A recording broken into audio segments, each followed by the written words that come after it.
సీజన్తో పని లేకుండా భూమిని నమ్ముకుని 365 రోజులు బోర్ల కింద, వాగుల పక్కన, చెరువుల చుట్టూ మోటార్లు పెట్టుకుని కష్టపడతారు. కానీ వాళ్ళకి టైంకి కరెంట్ ఉండదు. జనరేటర్ మీదే ఆధారపడతారు. దానికి డీజిల్ ఎక్కువ ఖర్చు వచ్చి ఇబ్బంది పడతారు. మనం ఆ ఇబ్బందిని తొలగించి తక్కువ డీజిల్ ఖర్చయ్యేలాగా న్యూ జనరేషన్ జనరేటర్ని బడ్జెట్లో ఇచ్చే ప్లాన్ చేస్తే చాలా బాగుంటుంది. తాత, నువ్వేమంటావు తాత ఇది? అవును మనవడా. మాట్లాడుకోవడానికి మాటలు కోటలు దాటేదానికి బాగానే ఉండాది. అఖిల, నా మనవడు మాటల రకం కాదు, చేతల రకం. చేతల రకం కాదు నాయనా, చేతులు కాల్చుకునే రకం. కార్మికుల కోసం ఈ మిల్లుకి చిల్లు పెడతా ఉండాడు. ఇప్పుడు జనరేటర్ ఫ్యాక్టరీకి కూడా చివరి పాట పాడేస్తానంటున్నాడు. అప్పగించేసే నాయనా. తాత, నేను ఇప్పుడే జనరేటర్ ఫ్యాక్టరీకి వెళ్తాను. ఇదిగో డబ్బులు. నేను వస్తాను. సరే పద.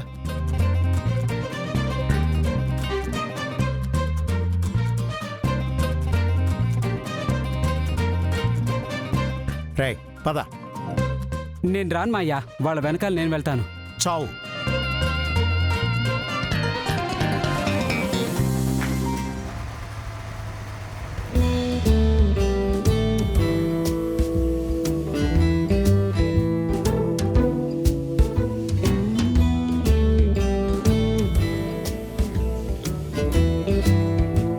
బాబు పకోడీ ఇక్కడే ఉందా నువ్వు చేయడానికి?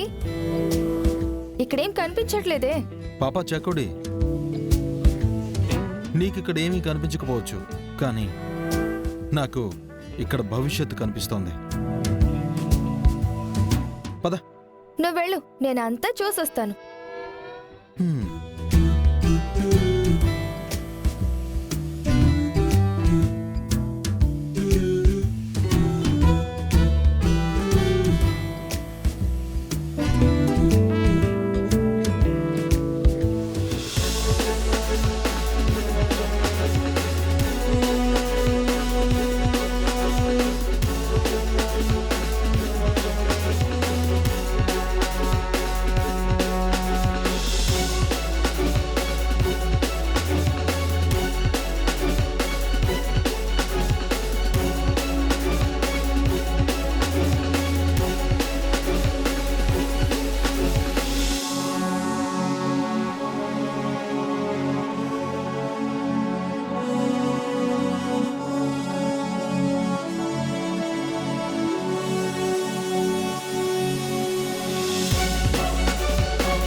అయిపోయిందా గీయడం?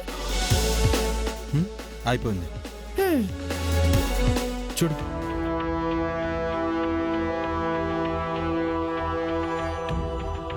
ప్రెజెంట్ మ్యానుఫ్యాక్చర్ అవుతున్న జనరేటర్స్ స్థలం ఎక్కువగా తీసుకుంటున్నాయి అండ్ బరువు కూడా ఎక్కువే. పైగా డీజిల్ ఖర్చు తడిసి మోపెడవుతుంది. కానీ నేను డిజైన్ చేస్తున్న జనరేటర్లో ఈ డిసడ్వాంటేజెస్ ఏవీ ఉండవు. ఇంట్లో వాడచ్చు, పొలాల్లో వాడచ్చు, చెరువుల్లో వాడచ్చు అండ్ షాప్స్లో కూడా వాడచ్చు. ఇది eco friendly and budget friendly combination.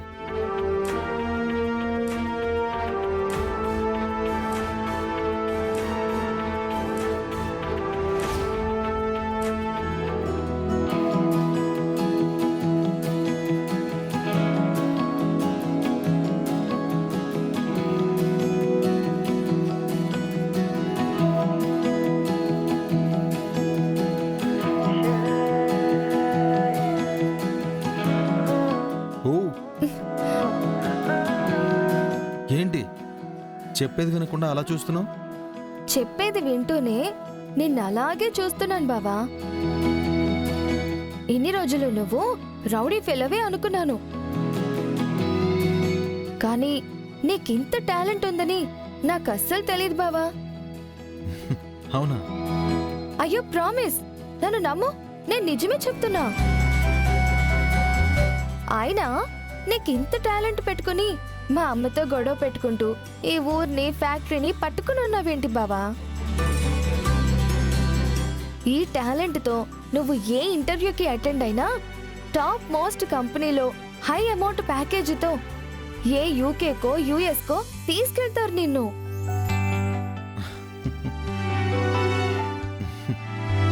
అలాంటి ఆఫర్స్ నాకు ఇదివరకు చాలా వచ్చాయి. అన్నీ రిజెక్ట్ చేశాను. అవునా?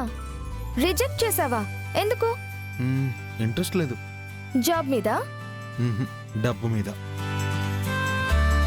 పిచ్చా నీకు? కాదు, ప్రేమ. ఎవరి మీద? మా అమ్మ మీద.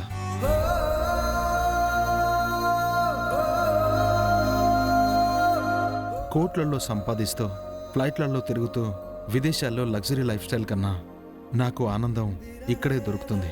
ఇక్కడేముంది బాబు, ఏం మాట్లాడుతున్నావు? మా అమ్ముందిగా, చాలదా? ఏంటి, అమ్మ కోసం ఆపర్చునిటీస్ వదిలేసుకున్నావా?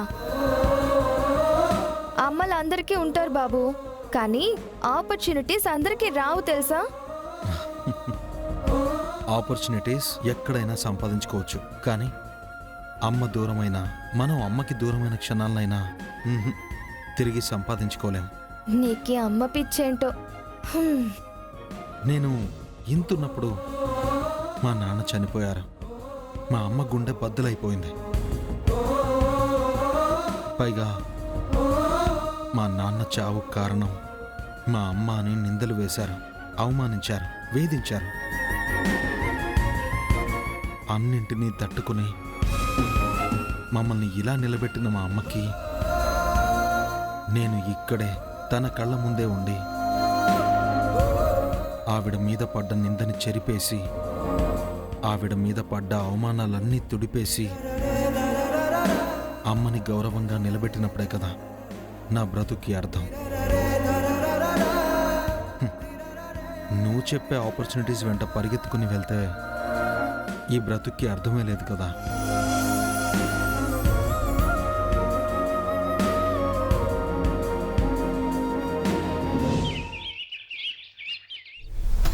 ఏంద్రా నువ్వు చెప్పేది?